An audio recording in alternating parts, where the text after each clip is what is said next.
تاریخ میں لوگ آخر کس چیز سے یاد رکھے جاتے ہیں؟ کچھ اپنی تلواروں سے، کچھ اپنی سلطنتوں سے۔ لیکن آج ہم ایک ایسے شخص کی بات کرنے جا رہے ہیں جن کی پہچان، جن کی پوری لیگیسی صرف اور صرف ان کی آواز تھی۔ اور کیا آواز تھی! ایک ایسی آواز جو آپ سوچیں 1500 سال بعد بھی آج بھی دنیا کے کونے کونے میں گونجتی ہے۔ جب بھی حضرت بلال کا ذکر آتا ہے تو اکثر کہانی یہیں سے شروع ہوتی ہے نا؟ کہ وہ ایک غلام صحابی تھے جن کا مالک ان پر شدید ظلم کرتا تھا۔ مکہ کی تپتی ریت، سینے پر بھاری پتھر، یہ وہ منظر ہے جس سے ہم سب کہیں نہ کہیں واقف ہیں۔ لیکن کیا ہو اگر میں کہوں کہ یہ پوری کہانی نہیں ہے، کہ یہ تو بس ایک چیپٹر تھا، آغاز تھا، لیکن ان کی پہچان کا انجام نہیں تھا؟ کیا ہو اگر وہ غلام دراصل ایک شہزادہ ہو؟ چلیے آج اس جانی پہچانی کہانی کو ایک بالکل نئے اینگل سے دیکھتے ہیں، اس کے اصل آغاز سے۔ تو اس کہانی کا آغاز مکہ کی گلیوں سے نہیں ہوتا، نہیں، اس کا آغاز ہوتا ہے ایک بہت بڑی عظیم الشان افریقی سلطنت کے شاہی دربار سے۔ جی ہاں، آپ نے صحیح سنا، حضرت بلال کی رگوں میں شاہی خون دوڑتا تھا۔ ان کی والدہ، جن کا نام حمامہ تھا، حبشہ کی ایک شہزادی تھیں، اور یہ کوئی معمولی شہزادی نہیں تھیں، بلکہ ایک ایسی سلطنت کی وارث تھیں جو ایتھیوپیا سے لے کر یمن تک پھیلی ہوئی تھی۔ اتنی بڑی امپائر تھی۔ تو پھر آخر ہوا کیا؟ اتنی بڑی شہزادی غلام کیسے بن گئی؟ تاریخ نے ایک زبردست موڑ لیا۔ آپ سب نے ابرہہ کا واقعہ تو سنا ہوگا، جس نے کعبہ کو گرانے کے لیے مکہ پر حملہ کیا تھا۔ شہزادی حمامہ بھی اس فوج کا حصہ تھی، اور جب وہ فوج معجزانہ طور پر تباہ ہو گئی تو اس جنگ کے ملبے سے شہزادی کو قیدی بنا لیا گیا اور لا کر مکہ کے بازار میں ایک غلام کے طور پر نیلام کر دیا گیا۔ سوچئے، ایک شہزادی اور اب ایک غلام۔ اور اسی غلامی میں نبی اکرم صلی اللہ علیہ وسلم کی پیدائش کے کوئی 10 سال بعد حضرت بلال پیدا ہوئے۔ لیکن ان کی والدہ، جو ذہنی طور پر ابھی بھی ایک شہزادی تھیں، انہوں نے اپنے بیٹے کی تربیت میں وہ شاہی عظمت زندہ رکھی۔ انہیں ہمیشہ یہ احساس دلایا کہ ٹھیک ہے، جسم قید ہو سکتا ہے، لیکن روح کبھی قید نہیں ہو سکتی۔ اور یہی سیلف ریسپیکٹ، یہی احساس خودی تھا جس نے انہیں اس وقت تھامے رکھا جب ان کی زندگی کا، ان کے ایمان کا سب سے کڑا امتحان لیا جا رہا تھا۔ تو ہوا یہ کہ حضرت بلال نے چھپ کر نبی کریم کی باتیں سننا شروع کی، اور ان کا دل فوراً توحید کی روشنی سے جگمگا اٹھا۔ جب ان کے مالک امیہ کو بھری محفل میں یہ پتہ چلا کہ اس کا سب سے وفادار غلام اب اس کے جھوٹے خداؤں کو نہیں مانتا، تو سوچیے اس کی کیا حالت ہوئی ہوگی۔ وہ ذلت اور غصے سے بالکل آگ بگولا ہو گیا۔ امیہ نے بلال کا ایمان توڑنے کے لیے ہر حد پار کر دی۔ ایسے ظلم کیے جنہیں سن کے روح کانپ جاتی ہے۔ انہیں دوپہر کی چلچلاتی دھوپ میں، مکہ کی گرمی میں لوہے کی گرم گرم زرہ پہنا کر لٹایا جاتا۔ مکہ کی گلیوں میں انہیں ذلیل کر کے گھسیٹا جاتا، اور سب سے بڑھ کر ان کے سینے پر ایک اتنا بڑا بھاری پتھر رکھ دیا جاتا کہ سانس لینا بھی مشکل ہو جائے۔ امیہ چیختا رہتا، میرے خداؤں کا نام لو، لیکن اتنی ناقابل تصور تکلیف کے باوجود خون اور پسینے میں لت پت حضرت بلال کی زبان سے صرف ایک ہی لفظ نکلتا، احد۔ احد مطلب وہ ایک ہے، صرف ایک۔ یہ صرف ایک لفظ نہیں تھا دوستو، یہ ایک غلام کا اپنے ظالم مالک اور اس کے پورے سسٹم کے خلاف ایک اعلان جنگ تھا۔ اور یہ آواز، یہ احد احد کی گونج مکے کے ایک اور شخص تک پہنچی، اور اس کے ساتھ ہی حضرت بلال کی زندگی میں ظلم کی وہ کالی رات ختم ہوئی اور آزادی کی ایک نئی صبح طلوع ہوئی۔ یہ شخص تھے حضرت ابو بکر۔ انہوں نے امیہ سے حضرت بلال کی آزادی کا سودا کیا۔ جب قیمت طے ہو گئی تو امیہ نے طنز سے کہا، تم نے اس کی بہت زیادہ قیمت دی ہے، میں تو اسے اس سے بہت کم میں بھی بیچ دیتا۔ حضرت ابو بکر کا جواب سننے والا تھا۔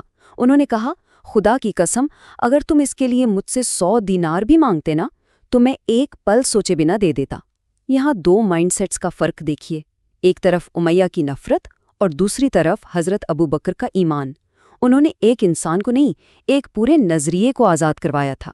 لیکن آزادی ملنے کے بعد بھی معاشرے کی دیواریں تو باقی تھیں۔ مکہ کے بڑے بڑے سرداروں نے آ کے نبی سے کہا کہ ہم آپ کی بات سننے کو تیار ہیں، لیکن ان غلاموں کو اپنی محفل سے دور رکھیں، ہمارا سٹیٹس ان کے ساتھ بیٹھنے کی اجازت نہیں دیتا۔ اس نسل پرستی اور تکبر کے جواب میں قرآن کی آیت نازل ہوئی کہ اے محمد اپنے آپ کو انہی لوگوں کے ساتھ رکھیں اور خبردار آپ کی نگاہیں ان سے نہ ہٹنے پائیں۔ اس آیت نے بلال جیسے لوگوں کا مقام ہمیشہ کے لیے بلند کر دیا، صاف صاف بتا دیا کہ اسلام میں عزت کا معیار دولت یا نسل نہیں، تقویٰ ہے۔ اور پھر جب مسلمان ہجرت کر کے مدینہ پہنچے تو یہاں حضرت بلال کی پہچان ایک مظلوم سے بدل کر ایک نئی گلوبل فیتھ کی سب سے بلند، سب سے گونجدار آواز بننے والی تھی۔ تو مدینہ میں مسجد نبوی بن چکی تھی، کمیونٹی سیٹل ہو رہی تھی۔ اب ایک بہت اہم سوال سامنے آیا، لوگوں کو نماز کے لیے اکٹھا کیسے کیا جائے؟ 5 وقت انہیں بلایا کیسے جائے؟ کئی آئیڈیاز آئے۔ کسی نے کہا آگ جلاتے ہیں، کسی نے عیسائی گھنٹی جیسا ناقوس بجانے کا مشورہ دیا، لیکن یہ سب طریقے دوسرے مذاہب سے ملتے جلتے تھے۔ اس کا سولوشن زمین سے نہیں، آسمان سے آیا۔ 2 صحابہ نے ایک ہی رات بالکل ایک جیسا خواب دیکھا، اور اس خواب میں انہیں نماز کے لیے پکارنے کے وہ خوبصورت الفاظ سکھائے گئے جسے ہم آج اذان کہتے ہیں۔ جب یہ خواب نبی اکرم کو سنایا گیا تو انہوں نے فوراً فرمایا، جاؤ اور یہ الفاظ بلال کو سکھا دو، کیونکہ اس کی آواز اونچی اور بہت خوبصورت ہے۔ ذرا ایک لمحے کے لیے سوچئے، وہ شخص جسے کبھی اپنی بات کہنے کی بھی آزادی نہیں تھی، جس کے منہ سے صرف عہد عہد نکلتا تھا، اب قیامت تک کے لیے اسلام کی آفیشل آواز بننے جا رہا تھا۔ اور یہ تو بس شروعات تھی۔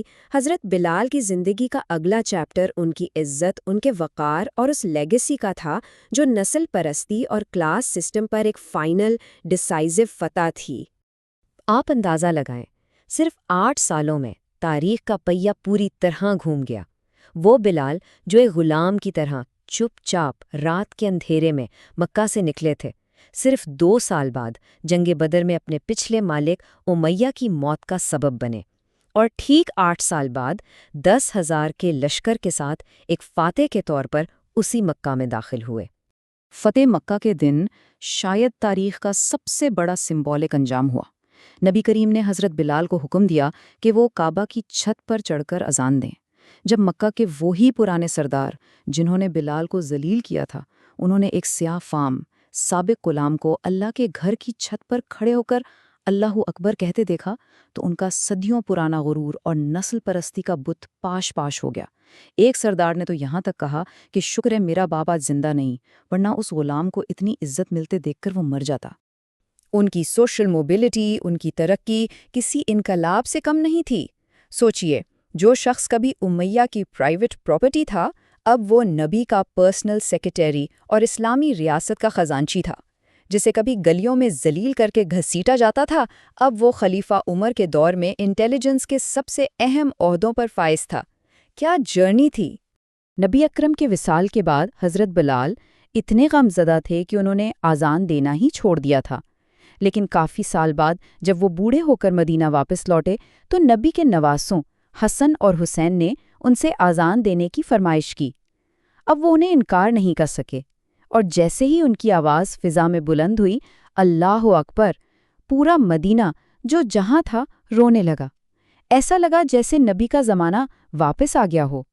اور اب سب سے حیران کن بات سنیے، حضرت بلال کی اپنی کوئی اولاد نہیں تھی، 0، لیکن ان کی روحانی لیگیسی اتنی طاقتور تھی کہ صدیوں بعد افریقہ کے بادشاہ، حتیٰ کہ تاریخ کے امیر ترین شخص منسا موسیٰ بھی فخر سے کہتا تھا کہ میں بلال کی نسل سے ہوں، ان کی خونی نسل نہیں، ان کی روحانی نسل سے۔